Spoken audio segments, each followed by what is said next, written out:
రాష్ట్ర వ్యాప్తంగా ప్రభుత్వ హాస్టల్ విద్యార్థుల సమస్యలు పరిష్కరించాలని ఈరోజు ఏఐఎస్ఎఫ్ ఆధ్వర్యంలో కలెక్టరేట్ కార్యాలయం వద్ద రీలే నిరాహార దీక్షలు చేపట్టడం జరిగింది. ప్రధానంగా గత నెల రోజుల క్రితమే ఏఐఎస్ఎఫ్ ఆధ్వర్యంలో జిల్లా వ్యాప్తంగా ప్రభుత్వ హాస్టల్లో సందర్శించి హాస్టల్లో ఉన్నటువంటి విద్యార్థుల సమస్యలను కూడా సేకరించి ఆగస్టు 6వ తేదీన కలెక్టరేట్ కార్యాలయం దగ్గర మరి మహాధరణ కార్యక్రమాన్ని నిర్వహించి విద్యార్థులు ఎదుర్కొంటున్నటువంటి సమస్యలను ప్రభుత్వం దృష్టికి తీసుకోపోవడం జరిగింది. తీసుకుపోయి నెల కావస్తున్నా కూడా ఇంతవరకు కూడా హాస్టల్ విద్యార్థుల సమస్యలు పరిష్కరించడంలో అటు రాష్ట్ర ప్రభుత్వం కానీ ఇటు జిల్లా అధికారులు కానీ పూర్తిగా వైఫల్యం చెందారు. ఇవాళ హాస్టల్ విద్యార్థులపైన జైల్లో ఖైదీలుగా ఉన్నటువంటి వారిపైన ఉన్నటువంటి ప్రేమ హాస్టల్ విద్యార్థులపై ఎందుకు లేదని చెప్పి మేము ప్రశ్నిస్తా ఉన్నాం. ఇవాళ జైలు ఖైదీలో ఉన్నటువంటి వారికి రోజుకు 100 రూపాయలకు పైగా రాష్ట్ర ప్రభుత్వం ఒక బడ్జెట్ వెచ్చిస్తా ఉంది. కానీ ప్రభుత్వ హాస్టల్లో నేటి హాస్టల్ విద్యార్థులే రేపటి దేశ భవిష్యత్తును తీర్చిదిద్దేటువంటి హాస్టల్ విద్యార్థులకు కేవలం 52 రూపాయలు మాత్రమే ఆ రాష్ట్ర ప్రభుత్వం బడ్జెట్ కేటాయించడం బాధాకరమని తక్షణమే హాస్టల్ విద్యార్థులకు పెరిగిన ధరలకు అనుగుణంగా మెస్ ఛార్జీలు 2500 రూపాయలకు పెంచాలని చెప్పి మేము ఏఐఎస్ఎఫ్ గా డిమాండ్ చేస్తున్నాం.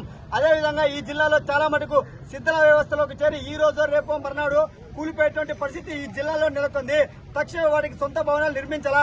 ఇవాళ మహిళలు కావచ్చు, విద్యార్థులు కావచ్చు, కనీసం వాళ్ళ కాలకృత్యాలు తీర్చుకోవడానికి ముళ్లలో పొదల్లోకి వెళ్లాల్సినటువంటి పరిస్థితి ఈ అనంతపురం జిల్లాలో నెలకొంది. తక్షణమే బాత్రూంలు ఏర్పాటు చేయడం కోసం, హాస్టల్ మరమ్మతుల కోసం రాష్ట్ర ప్రభుత్వం తక్షణమే నిధులు కేటాయించాలని చెప్పి ఏఐఎస్ఎఫ్ గా డిమాండ్ చేస్తున్నాం.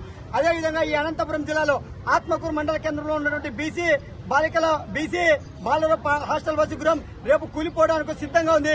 ఆ హాస్టల్ కూలిపోతే కొన్ని వందల మంది విద్యార్థులు చనిపోవడానికి ఆస్కారం ఉంటుంది. తక్షణమే హాస్టల్ మార్చి నూతన భవనం నిర్మించాలని చెప్పి మేము కోరుతున్నాం. అదేవిధంగా గుత్తిపట్నంలో ఉన్నటువంటి రాష్ట్రంలో ఉన్నటువంటి ఏకైక ఒక బీసీ మహిళా వసతి గృహం జూనియర్ కాలేజీకి సంబంధించి దాదాపు 270 మంది విద్యార్థులుంటే కేవలం 6 గదిలో ఉండడం చాలా బాధాకరం. పక్కనే ఒక ప్రభుత్వం సంబంధించిన స్థలం ఉంది.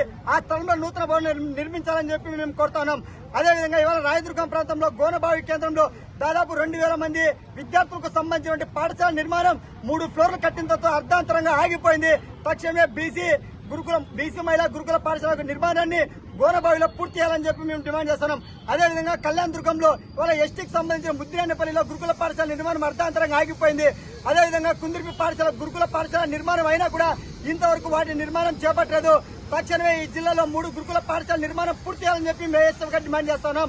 అదేవిధంగా ప్రభుత్వ జూనియర్ కాలేజీలో మధ్యాహ్న భోజన పథకాన్ని కూడా కొనసాగించాలని చెప్పి మేము కోరుతున్నాం. దాదాపు జనవరి నుంచి ప్రభుత్వ హాస్టల్లో చదువుకునే విద్యార్థులకు మెస్ ఛార్జీలు, కాస్మెటిక్ ఛార్జీలు పెండింగ్ లో ఉన్నాయి. తక్షణమే విడుదల చేయాలని చెప్పి మేము డిమాండ్ చేస్తున్నాం.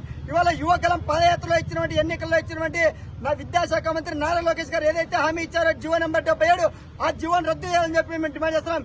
ఈ హాస్టల్ విద్యార్థుల సమస్యలు పరిష్కరించకపోతే, విద్యారంగంలో ఉన్నటువంటి సమస్యలు పరిష్కరించకపోతే రాష్ట్ర వ్యాప్తంగా విద్యార్థులు సమీకరించి చలో అసెంబ్లీ కార్యక్రమం కూడా పిలుపునిస్తామని చెప్పి ఈ సందర్భంగా రాష్ట్ర ప్రభుత్వాన్ని హెచ్చరిస్తున్నాం.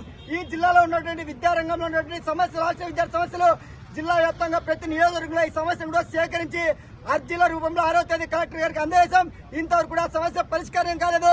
ఈ దీక్షలలో ఏఐఎస్ఎఫ్ ఆధ్వర్యంలో జరుగుతున్న దీక్షలకు జిల్లా కలెక్టర్ గారి దీక్షల దగ్గరికి వచ్చి హామీ ఇచ్చేంత వరకు ఇక్కడి నుంచి లేచే ప్రసక్తి లేదని చెప్పి జిల్లా కలెక్టర్ గారికి కూడా తెలియజేస్తా ఉన్నాం.